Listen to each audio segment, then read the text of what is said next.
All right, everybody, welcome into episode 128 of the Leaning into Leadership podcast. This special midweek edition, the third special edition, the combination of myself, Dominic Armano, Todd Bloomer. We are here to talk March Madness, folks. Selection Sunday right around the corner. The entire world, whether you're a college basketball fan or not, gets consumed by March Madness. But as a school leader, there's a whole different kind of March Madness that takes place.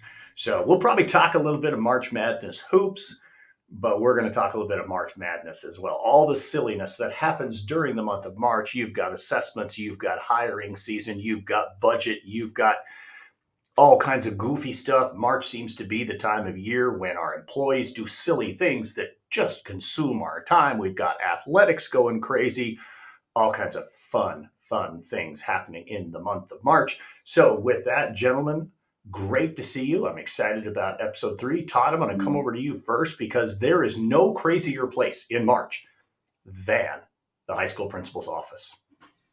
Facts. Straight hashtag facts, Darrin. Good to see you guys. It's been a busy 6 weeks. I think I've worked 6 or 7 Saturdays in a row. In the events that I'm working are bucket fillers. Yesterday, JROTC, great community event. We were handed out prom dresses and suits to the community. Baseball, March Madness is at full effect. Spring break is when we drop this episode, we'll be on spring break, a much needed spring break. And then in the state of Texas, we got about 2 months until we graduate. So we're going to recharge for a week, and then we're going to come back and strap on the seatbelts and be ready to rock and roll. So I'm ready to jump in with you guys today on this great day, and it's good to see you. All right. So how's everyone doing? Again, just excited to be here for episode 3. I don't know what to say. I mean, March is mad. I mean, I'm just thinking, Darrin, to your intro about the craziness and the things that are happening in the school and all the fun. I mean, just this week alone, I was dressed up as a Superman, as a dinosaur. What else did we do? We had a serving Sayville volleyball tournament. So there was a video we published there and had a little fun with that. We're heading into the month of PARP, P-A-R-P, which is a national PTA parents as reading partners. So it's a big reading initiative with a lot of activities that are happening through, the month of March. Just, state tests, reorganization. It's crazy. But at the end of it is those summer months of June and July, and everyone's just getting pretty excited to see this year kind of winding down. So we'll see where March takes us. Yeah, absolutely. So, I began this month in New York City. I was actually in Times Square speaking at the Innovative Schools Summit conference there at the Marriott Marquis. And, number one, being in Times Square for the first time was, let's just say it was pretty spectacular. I definitely enjoyed that. I know, Dom, you and I were texting while I was there. Definitely a lot of fun. But, as we go into the month of March, looking at that group of people, so 200 or so current or aspiring school leaders, district leaders in my room for my session, leaning into school leadership. And man, to just see the look on their faces, to see the look in their eyes, right? Like it's that start of March exhaustion. Todd, you alluded to it a little bit, just with, it's been a heck of a 6 weeks. And man, this time of year, I mean, every time of year, I think you can probably look at every time of year and say, man, this time of year. But when we get into springtime and, the flowers start to bloom a little bit and love is in the air in the hallways, especially at a high school, and graduation's right around the corner, and like you guys were alluding to, all those other things. It certainly can be a crazy time, but it's also an energizing time, right? I mean, I always felt like, man, it's March. Here we go. We're headed off to state basketball tournament, and we got state testing right around the corner, and we've got this and we've got that, and man, now I get to start looking at my team, right? Like right now, is that time. I was in a couple of districts in the last week or so. Both are offering like early notification bonuses, right? Like, I'm not coming back next year. Here's an extra $500 for letting us know in advance so we can go out and start shopping for new teachers or new administrators or whatever, right? And to me, that time of year of looking at your team, looking at your needs, and looking at the people that are out there trying to put their best foot forward to come be a part of one of your schools, to me, that's an exciting time of year. So we can go in so many different directions when we talk about March Madness, but to me, March Madness, with all the other noise, man, it's hiring season, and it's time to start going to find those people, the new people that are going to join Churchill High School as an example, right? So yeah, let's talk a little bit about that, Todd. What does that look like right now? I just dropped a blog when we were recording this. I just had dropped the blog a couple of days ago. When it's released, it's a couple of weeks old, about getting the hiring process right and some of those important pieces that go into it. So let's spend a little bit of time, guys, if you're okay with that. Let's spend a little bit of time on that hiring process and on that energy that comes with going and finding those new members of your team. Hiring is now, I believe, Dom, you can probably agree with this also, a 365-day a year endeavor. Gone are the days of posting a job in June, waiting for people to apply, and then picking the best candidates. We're in a teacher shortage, and teachers have choice now when it comes to where they work. And what I found out of COVID was teachers don't want to commute anymore. And where we had teachers that were willing to drive 20, 30 miles, sit in cars, 45 minutes to an hour one way to get to work, I think COVID really brought to the forefront them time with family. So we've lost a lot of teachers that used to commute to our school. And now we're having to re-recruit almost our area to say, come work in your neighborhood and come work, 2 miles down the road from your house, and kind of go from there. So at Churchill High School, we basically try to paint a narrative of a place where you want to work all throughout the year. We use social media. We brand our school as a place where teachers are valued and teachers are treated as professionals and teachers are treated as family. And when you come on board, that's how you're treated. And if we start doing that in August, September, October, November, then people start to realize that. Any chance I get an opportunity to talk to my faculty, I talk to my faculty about, you guys know what it takes to be a good Churchill Charger. Go out and find me people for positions that are opening up. So we generate the buzz throughout the entire year. And then my job as the principal, it's almost like you're a headhunter of a company and you have to be out there looking for those people. So when you go to a conference and you hear teachers speak, or you meet somebody that you think would be a good addition, you can't be afraid to say, hey, look, I think I'm going to have an English opening this summer. If you're interested, I'd love to talk to you about that.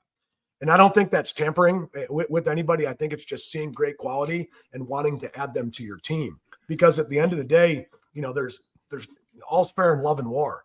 And when we go out to recruit teachers and bring them on board, we have to do everything we can to put the best teachers in front of the students.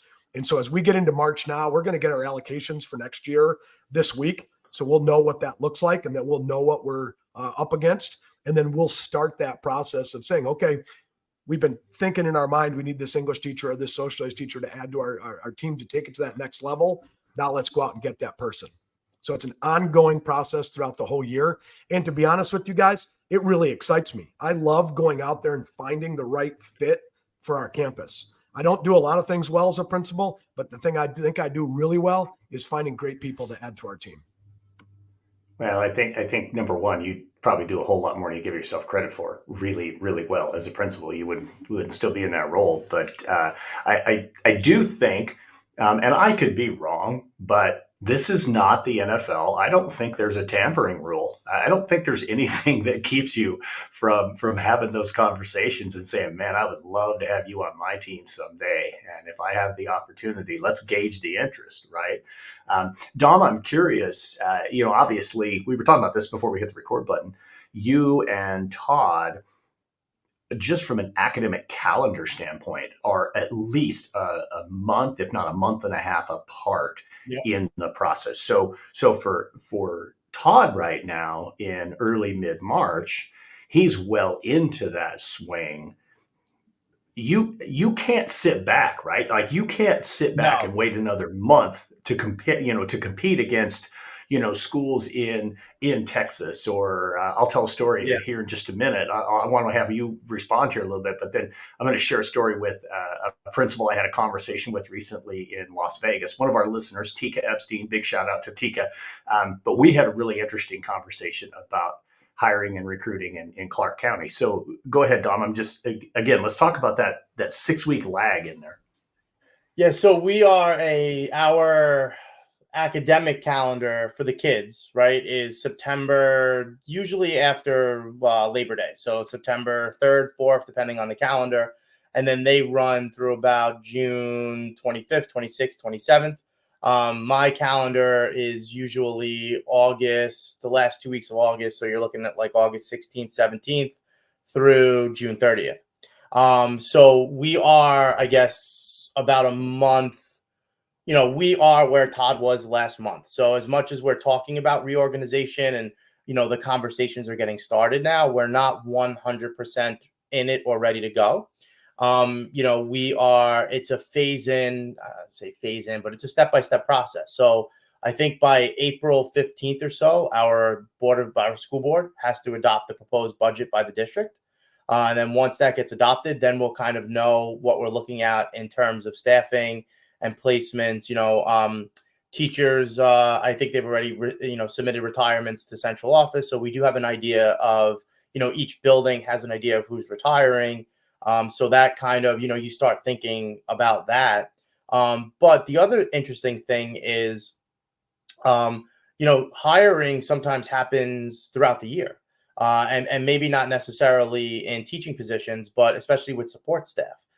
As needs change when it comes to like IEP mandates, one-on-one aides or paraprofessionals or things like that, we're kind of constantly hiring. So like I find myself doing the interview process where like some people may be sitting down in April, May, June, and that might be like their bulk interview process. I feel like I've been interviewing all year.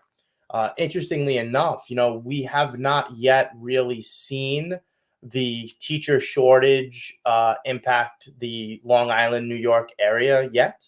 What I have seen, though, is a shortage impacting those support staff areas. So we've had a lot of issues, kind of staffing those areas. But, hiring is one of those things where I say I love to hate and I hate to love, because I love interviewing people, right? I love seeing what's out there. I love getting to know people.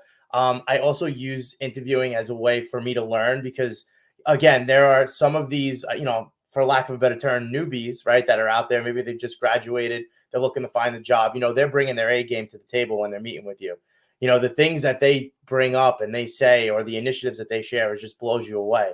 But then you get into this, the hate piece of it or the dislike of it, because I find myself in situations where there's so many good candidates, I don't know who to choose. And like, I hate being in that situation where it's like, oh my, well, what do I do? Like, I would love to just, hire them all or be able to expand. But, it is one of those pieces that I just genuinely love. But, I'm curious. We'll see what happens.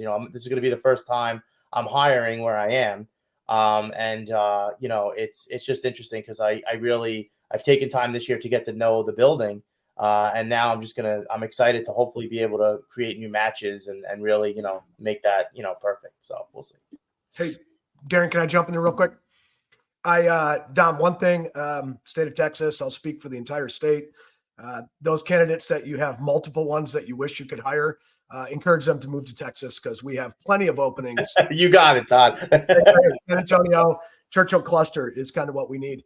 I think one thing that also has really put a curveball in hiring now for us, and Dom, you spoke on it, is people used to retire at like semester or end of the year.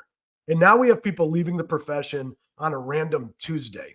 Like, they're not even given 2 weeks. Like, people are, whether it be they're looking for another job that benefits their family, it could be a support staff or a teacher. We have people that are just saying, I'm out and I'm going to leave today. And that makes hiring so difficult, because over the summer, you're able to look at the talent pool of multiple districts. People can get out of contracts.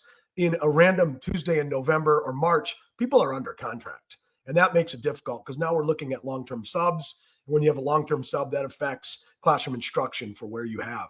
So that's another piece to the puzzle that I don't know how we're going to address it or how we're going to battle it, but people are, and I don't blame people for retirement or for stepping away or benefiting their family and going for a different job that makes 2 times that or gives flexibility or autonomy that public schools can't offer.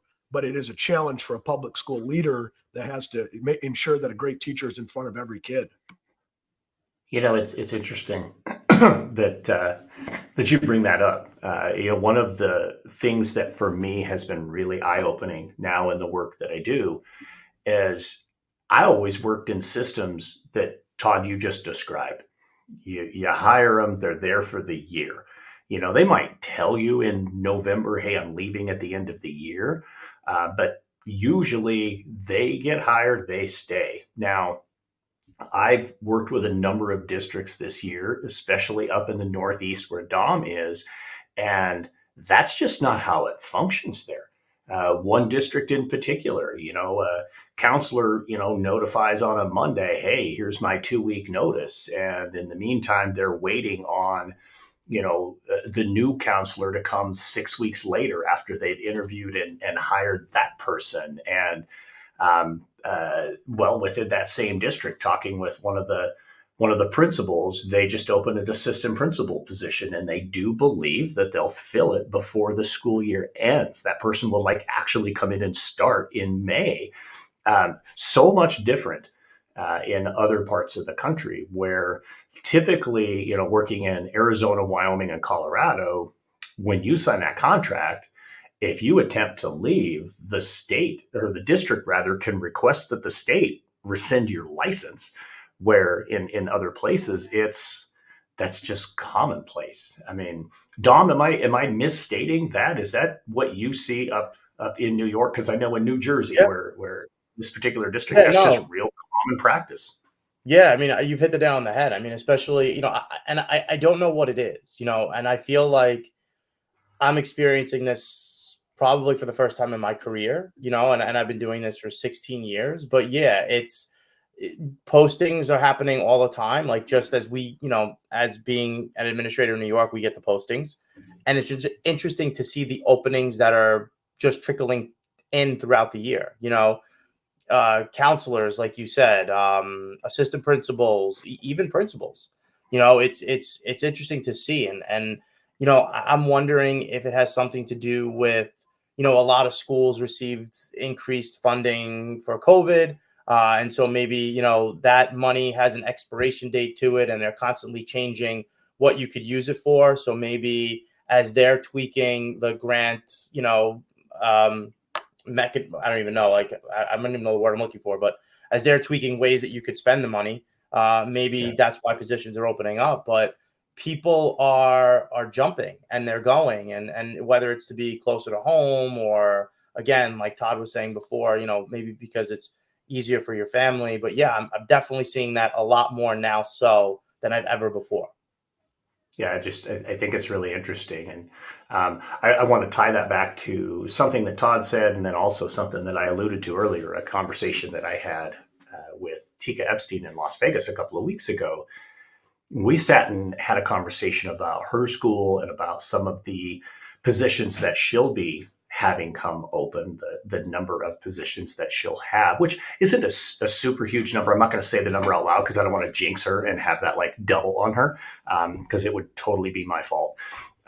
But what we had talked about was how the University of Nevada, Las Vegas, so UNLV right there in town, this year, 15 elementary education graduates. 15, 1-5, folks, 1-5. Now, granted, it's a university that has begun to move more and more and more into the medical field as a primary focus for the entire campus, but to only have 15 elementary ed graduates, I'll double down on that. In the state of Wyoming, my home state, having a conversation with an HR director at a district I worked at recently in Wyoming, telling me the same concern from the University of Wyoming, a teacher school.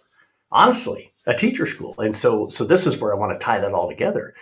Todd, you mentioned some different ways to go about the recruiting process, that it's a 365-day a year job.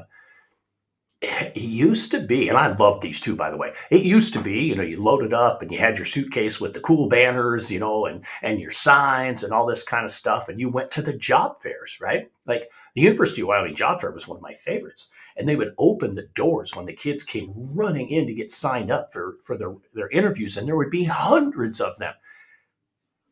That's just not happening anymore.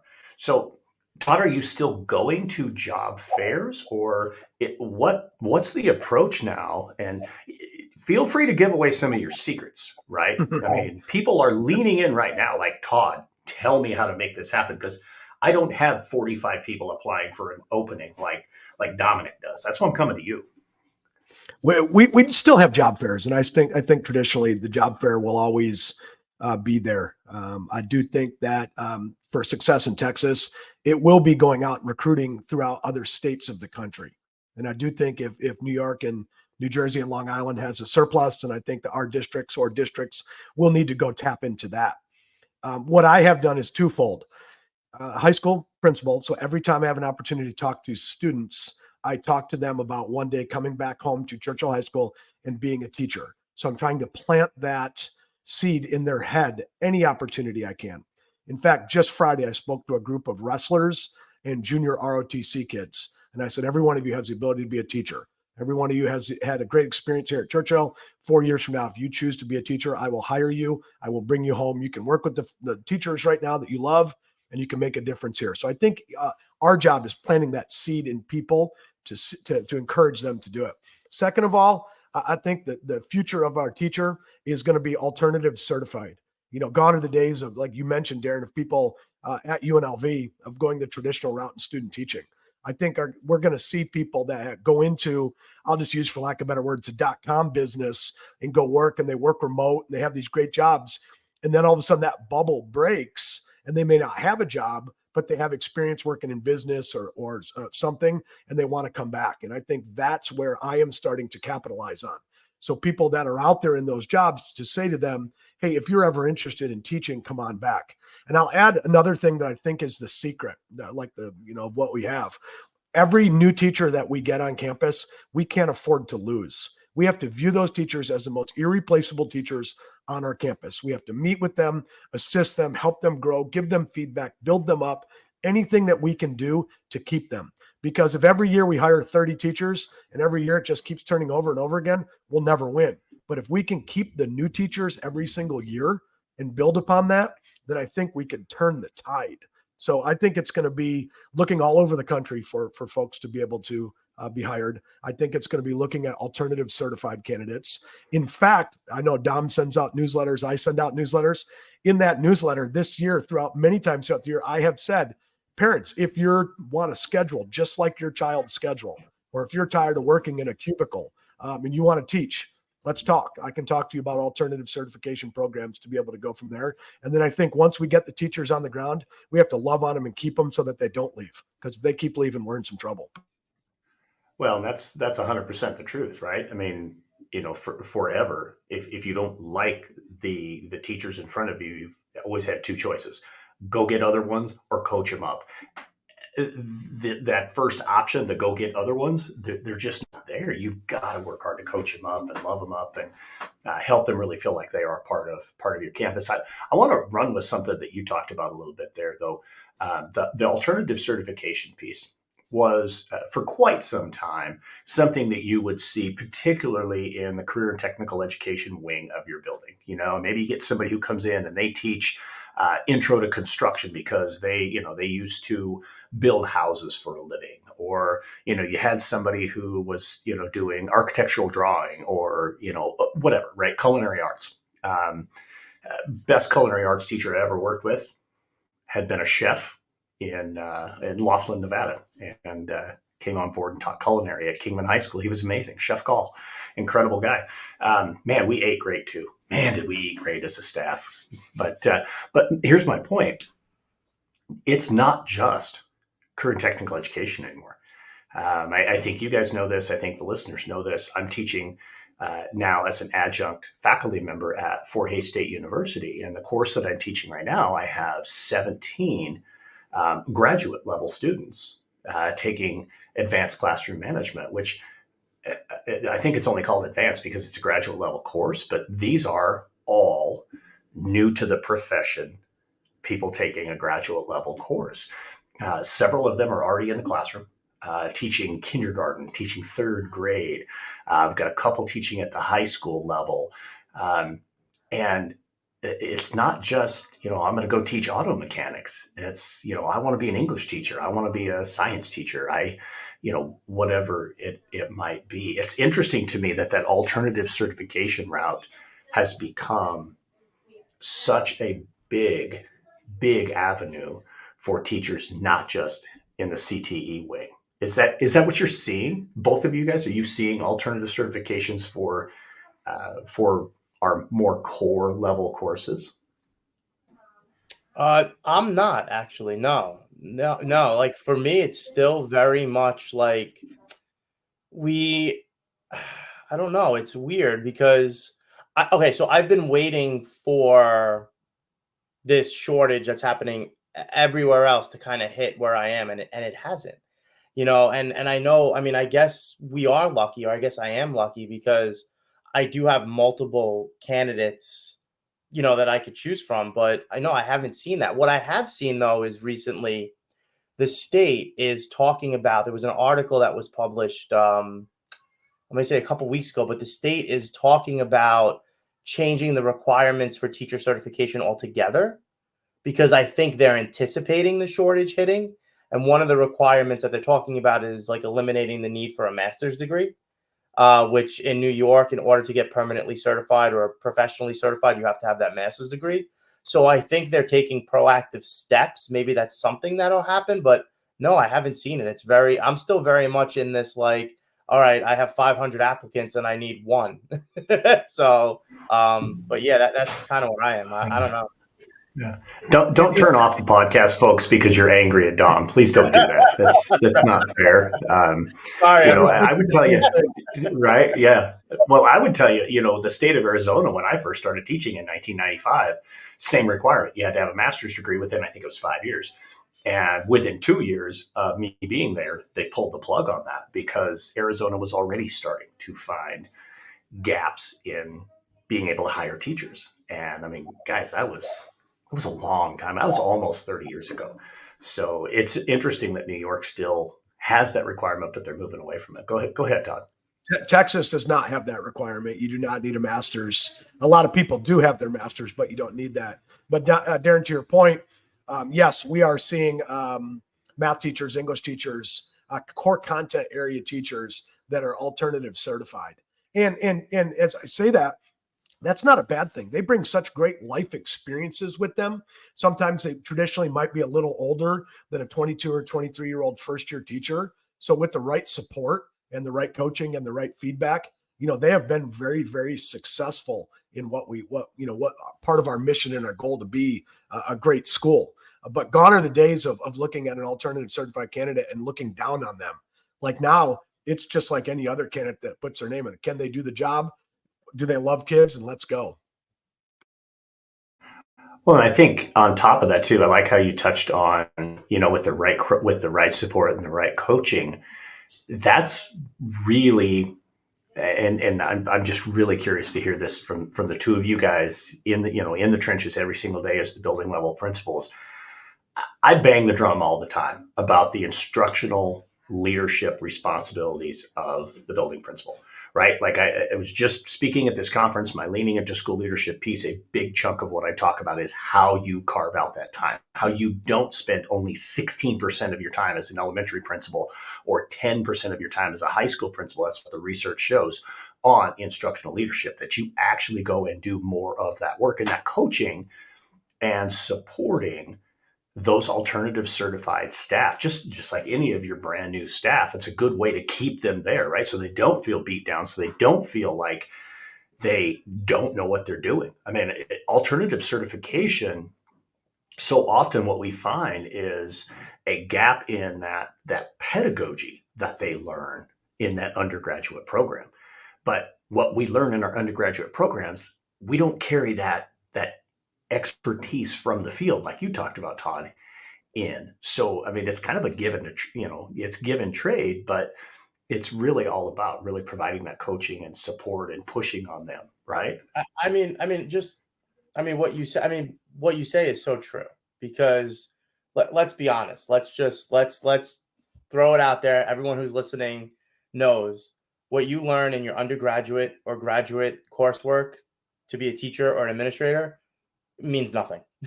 Right? Like, let's throw it out there. I mean, but it's true, right? Like, I could, if I go back to the days of my undergraduate, and again, I loved where I went to school. Shout out to Darrin College. They were fantastic and amazing. But, everything I learned there, and then I went into my first year, it was like, wait, it was completely opposite, and I think Todd had said it before, one of the things, aside from coaching, because yes, we should be spending more time in our classrooms, coaching our staff, meeting with them, giving them examples, modeling, mentoring, but a love of kids.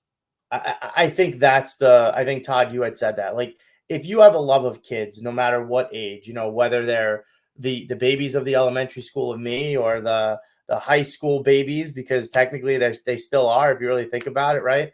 I mean, if you love kids and you're ready to spend your days in and out with them, everything else will come, and I guess that's our job to make sure that everything else does come. That's our job to spend more than six. It's crazy to think that the percentage is 16% for elementary school. I mean, like, yes. And that's what you have to, as a leader, no matter what candidate you're getting, you have to be able to make that commitment. But the people that are taking the jobs need to have that love of children, because if they don't have that love of children, then we're just going to be spinning our wheels, making that commitment to coach them and mentor them. I think one of the key things this year, with the large number of new teachers that we have on campus, is written feedback every single time I'm in their class. And Darrin, to your point, every Monday I block off to be in classrooms. So let's say 20% there that I'm able to be in a classroom throughout the week. And then Tuesday, Wednesday, Thursday, and Friday, I try to get out and about into classrooms also. But every single time, it's an index card or a sticky note about something that I saw that they did really well, and a thought for them to kind of think about. And if we don't provide that for them, just think about, like, maybe when you started teaching, Dom or Darrin, you went months before you saw an administrator that came into your room. You could have been the greatest or the worst, and nobody had any idea. And as long as you kept the kids in your classroom and you didn't have discipline referrals and you didn't have parents complaining and your grade book was updated, they might have thought you were a great teacher when you were doing, not great work. Yeah. And so it is our job to be in those classrooms every single day. I also think one of the things that I started this year, I send an email to my new teachers only every single Monday morning. And every morning I try to pick them up. I try to give them a little thing to think about. I try to give them a nugget. The one that I just wrote this morning, the delay delivery till tomorrow, is when they drive off campus on Friday, to look in the rearview mirror and be proud of them for making it to spring break. So I try to motivate, I try to build up, I try to highlight and showcase the different new teachers that are there. And I think that's been a real part of bringing together the new teachers into a cohort. And then the other day, I'll just share on this. This is one of those things where I feel like it's working. 2 new teachers, I saw them at lunch. I said, "Hi guys, where are you going?" "Oh, we're going for a walk. It's such a beautiful day." And it was 2 new teachers that were in the same department that were going from there. Probably didn't talk anything about content, but it was, they built a friendship and a connection at school that makes them enjoy what they're doing. And so I walked away feeling like a proud papa that we had brought these people on board, that they had made a friendship, and that they were going to take a walk during their conference period. So I thought that was pretty cool. That's so awesome. And I think too, like, something so simple that I've done over the last, and again, the perspective, right? Todd, you've been doing this a lot longer than I have, right? So as far as newer teachers are concerned, I've only really had 2 years worth of experience with new teachers. When I first became an AP, it was a very seasoned staff. And then as I became the principal in my last school, we did a hiring. But one of the things that, it's so simple and true, but it's just being honest. Like, I talk about it in my book that I promise Darrin will come out one of these days, but in the first chapter, you're laughing, but it's true, right? In the first chapter or so, when I talk about my story, like my first year was a disaster. Like to the point where I was like, I'm gonna go back and get an MBA and do something completely different. And I'm glad I didn't, because I love what I do. But it's that honesty of like, when I see my new teachers and they have a tough day at the end of the day, I tell them it's okay. Like, it's okay that this year sucks. We'll get through it. Like, you're gonna have your good days, you're gonna have your bad days, but like, everyone has a year one, and it's okay to explain that. You're not going to be perfect. And I feel like between the coaching, between the helping, and that honesty of like them saying like, wow, even my principal said like it's tough and like it's not going to be perfect, like it relaxes them, if that makes any sense. Well, it does. It does. And, I know you guys have heard me say it numerous times. I probably said it on the podcast numerous times. My favorite quote by Rory Vaden: "We are uniquely positioned to help the person that we once were." And, when you talk with your staff, when you're that honest and that vulnerable and that real with your staff, and just say, you think this is bad? Let me tell you about my first year. It does. It brings that blood pressure down a little bit. It allows them to just take a deep breath. And also, it allows them to know that you see them as a human being, not just as the teacher in room 204. Right. So I think that's one of the biggest takeaways, folks, from this particular episode, when we talk about all of these processes that come together in putting your team together. It's, don't forget that they're human beings. Don't forget that you want to build a culture. You want to build an environment where everybody feels like they're part of something special. And I know both of you guys, and it's in both of your books, and both of your books will be out. It's Todd's is going to beat Dom's to market. I already know that, but Yeah, dude.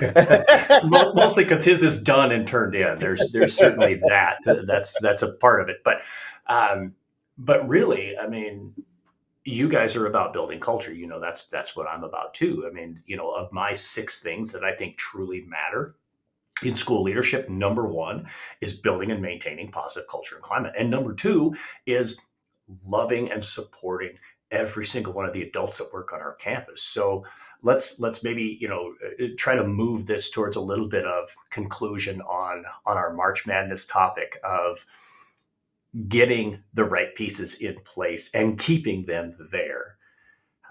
You guys have talked a lot about culture. You've talked a lot about strategy. To me, it was always about, how do I find that one piece, right? You look at when we're recording this, it's interesting. The NFL season really never ends, right? So as we're recording this, and this will drop right after the tampering period. Funny that we talked about tampering. The legal tampering period in NFL free agency will be open, and teams are shopping for that one player that's going to put them over the edge, right? That one player that will allow them to overtake the Chiefs and become that next big team, or teams like my team, or honestly, Todd, sorry, your Giants. They're looking for more than one piece, right? Our schools are that way too.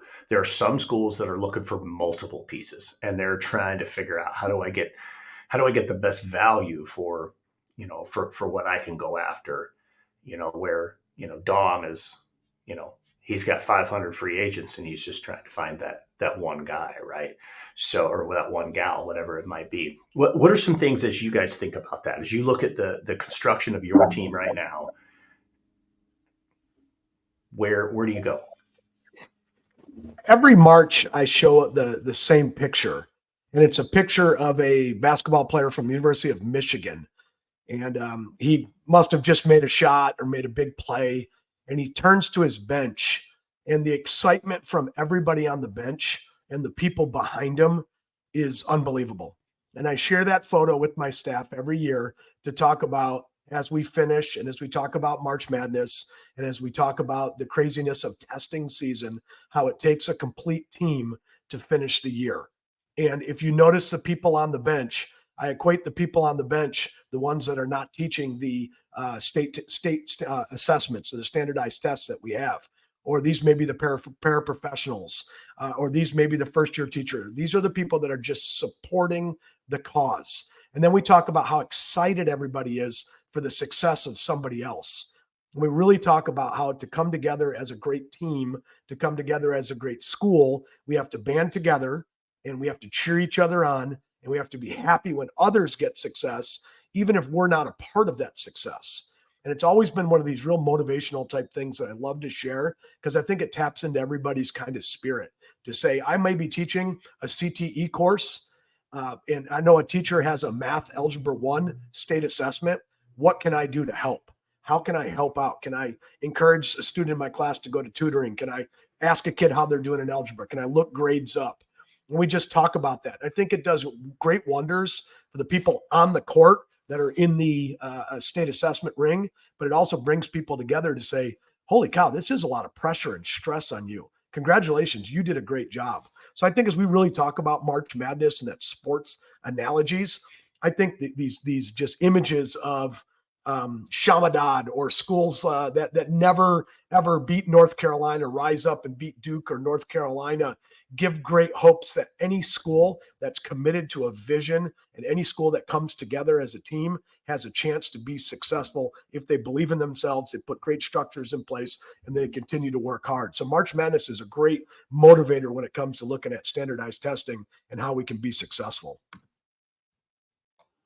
Yeah, I mean, I couldn't have said it any better, and I always, around this time of year, I've always done a bit of a reset and a reminder of all of the successes that we've done from the beginning of the school year till now, whether it be on track to accomplishing our goals, on track to all of the success that we've had with our students so far. Now's the time you look at like mid-year assessments on kids, ones that you've had like concerns with, and you see the progress and the gains, and just kind of end that year or keep that year going with the same enthusiasm that we had in September. We all opened up our schools with such high energy enthusiasm, right? The big staff conferences in the beginning of the year.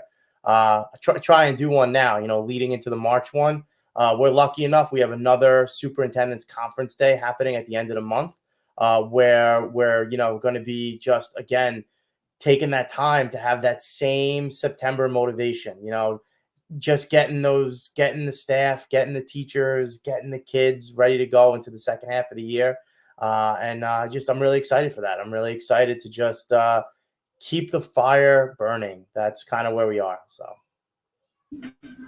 I love that. I love that from both of you guys. I think that's fantastic, and definitely a great analogy. Todd with the Michigan player and everybody on the bench cheering him on, and how every school has an opportunity to be great. You've got to define it. You got to be clear what it is. You mentioned that vision. Folks, I say it all the time, but if you can get clear about what you're looking for and you can be intentional about the work that you want to do, and you heard it from both Dom and Todd today, it's really clear what they care about. It's really clear what they're looking for, and they're being really intentional with their time, their efforts, their words, their communication to help draw that out of everybody. And in their schools, there's no question, and this can happen in your school too.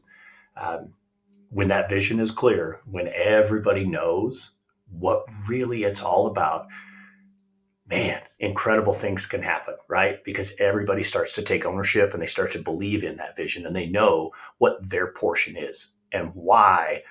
When we see that success, I'm going to jump up and down and cheer us on, whether I'm on the bench, whether I'm the water boy, or I'm the person who just hit the shot. It doesn't matter. We're all in this together.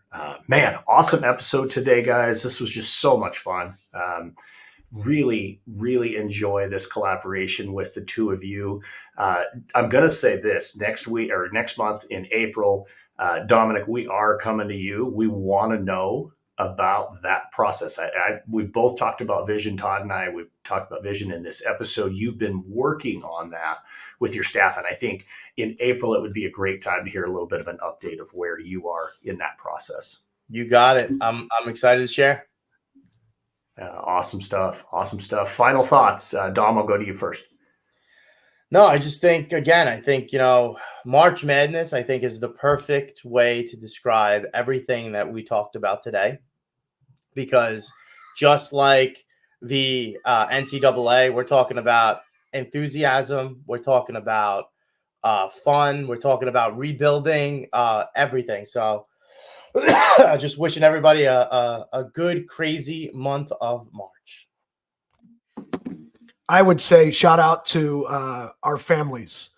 A lot of times as building administrators, our families take a back seat to our job, and that's not right. And so shout out to spouses and children for putting up with our jobs. I'd also say shout out to our leadership teams. I got a great leadership team that's got my back, that are great people that do everything we need to do for a campus. And so sometimes those folks get forgotten. Lastly, we're in the, I can't end any episode without talking about advocacy. We're in early primary seasons. We got elections coming up. It is very important that we're knowledgeable about who our candidates are and where they stand on issues that are important to us. And so make sure that you're getting out there and vote, exercising your right, or we don't have a right to complain. And we got to get out there and get after that. So Dom and Darrin, I look forward to this every month. You guys have become more than just people out there on the internet and people that I follow. You become friends and brothers. And I truly appreciate that, guys. So thank you so much. Right on. Absolutely. Yeah. No, this, as always, again, a fantastic episode, a lot of fun sitting down and talking with you guys. Folks, thank you so much for joining us here on Leaning Into Leadership. Get out there and have a Road to Awesome week.